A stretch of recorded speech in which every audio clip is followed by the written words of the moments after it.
You know, it's funny because when I first started the violin, I thought it was much less than a toy. It was kind of work because my father forced me onto the violin. But I think it was after I turned 13 and I entered my first real competition, and I was so inspired by all my fellow colleagues who were competing that I really fell in love with the instrument. And then, of course, music became kind of like my form of escaping from reality.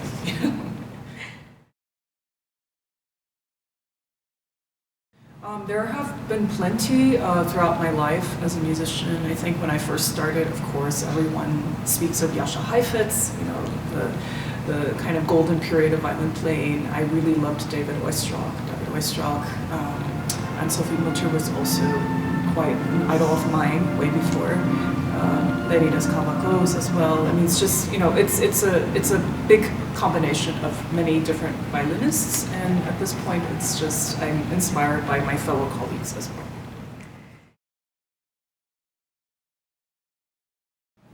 Well, of course, the 1.5 bars of the orchestra part, and then to play in tune. I mean, but no, I'm kidding. Joking aside, I think it's one of those concerti that really innovated the form.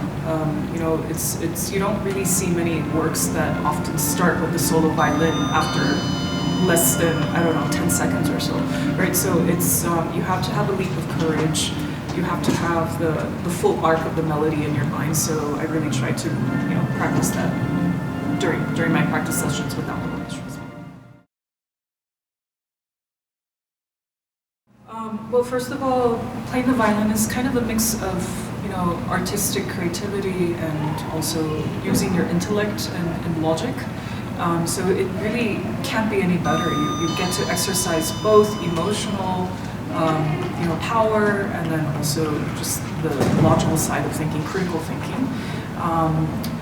That's why I think it's hard. I think as a young person, please go to as many live concerts, live performances as possible. You'll get inspired by just the real, actual act of music making with so many people on stage, right? And to see it as your passion and not a career, you have to really fall in love with the act of music making, with music itself, in order to prepare yourself for all the sacrifices that are existing.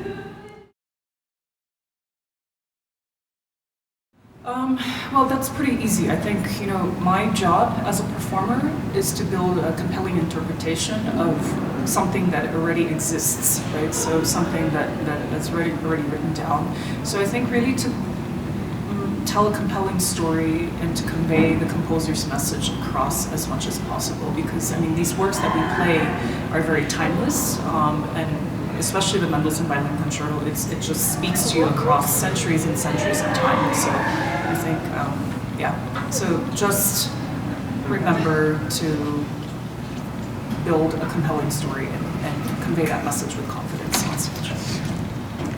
Thank you so much Sure. for sharing with us the passion of music.